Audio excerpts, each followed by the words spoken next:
What if the next global conflict doesn't start in Europe or Asia, but right here in Africa? A silent power struggle is unfolding across the continent, and most people don't even see it. From military coups to foreign mercenaries, from massive infrastructure deals to hidden political influence, global superpowers are quietly competing for control. And at the center of it all are countries like Nigeria, Niger, and Mali. This is not just politics. This is a new kind of war.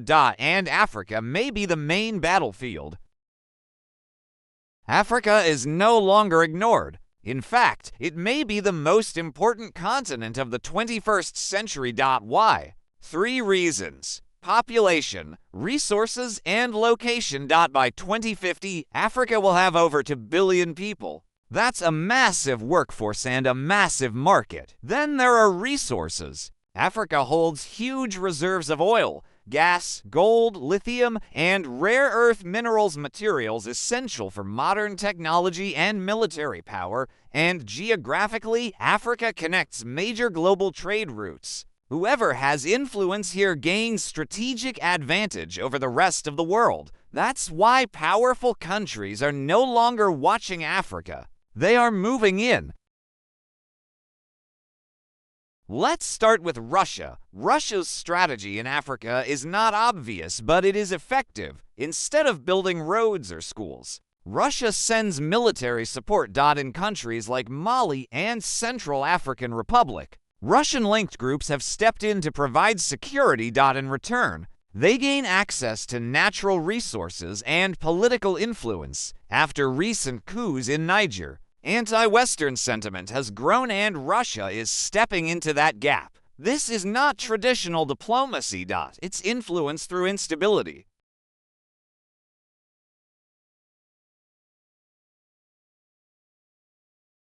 Now enter China. Completely different approach. China is not sending soldiers. It's sending money across Africa. China has invested billions in roads, railways, ports, and power plants. From Kenya's rail systems to Nigerian infrastructure projects, China is everywhere. But this investment comes at a cost. Many African countries are now heavily indebted to China.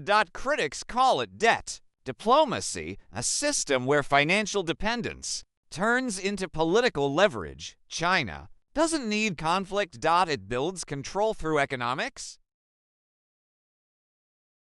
Meanwhile, the United States and its allies are watching closely. For decades, Western countries had strong influence in Africa, especially former colonial powers. But that influence is weakening. In places like Niger, military governments are pushing out Western forces and turning elsewhere. The U.S. still maintains military bases and partnerships across the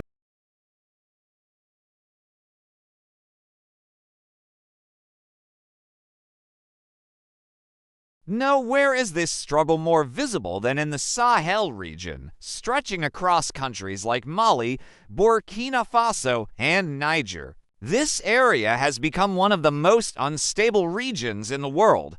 Terrorism, military coups, and foreign influence are colliding at the same time. Governments are falling, alliances are shifting, and global powers are quietly choosing sides. This is where geopolitics becomes dangerous. The world is changing, and Africa is at the center of it. The battle for influence has already begun. The only question is, who will win? And more importantly, at what cost? If you want more deep insights into global conflicts and geopolitics, subscribe now, because the next global shift is already happening.